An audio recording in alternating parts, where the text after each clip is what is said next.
I'm Gustav Bjoern, head of hotel investment banking across the EMEA region. Basically, the role of my platform is to create a very tight focus of only hotels and only debt. Hotel lending markets in the UK, the Eurozone, and across the rest of the continental Europe are continuing to open up. All the traditional senior banks are making their way back into the hotel lending space.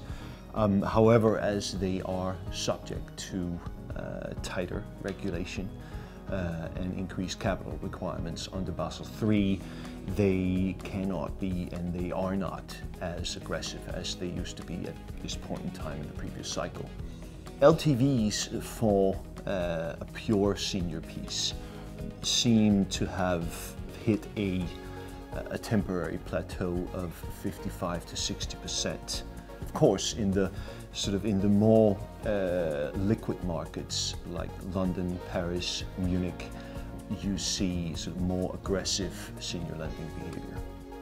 Given the current situation for the traditional senior banks, the market has seen the entrance of the shadow banks, such as hedge funds, private equities, direct lending outfits.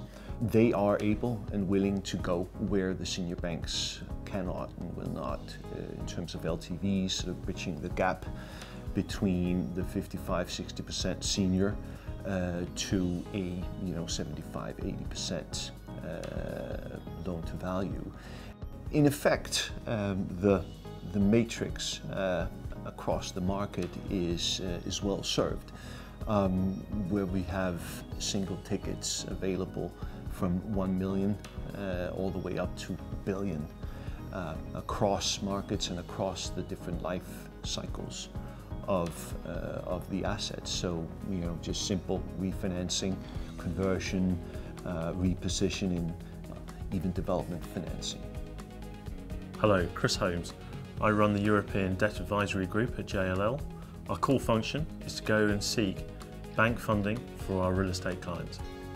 The established European banks are on a long road to recovery and cleaning up their balance sheets via a combination of mark-to-market value provisions, issuing fresh Tier 1 equity capital and offloading their non-performing loan books. Today, the lending universe in Europe is more diverse than it's ever been before. The established European lenders are now competing alongside US and European life insurance companies, mortgage REITs, private equity funds and other money managers.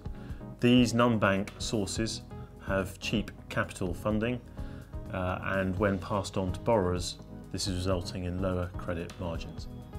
So these insurance lenders are actually fixed income investors seeking alternatives to government and corporate bonds which have lower yields.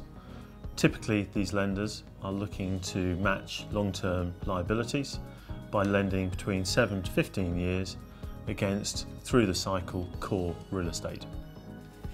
We've already seen CMBS make an ad hoc return to the European market, and we do expect this to increase as the European Central Bank have announced a major purchase programme of ABS bonds.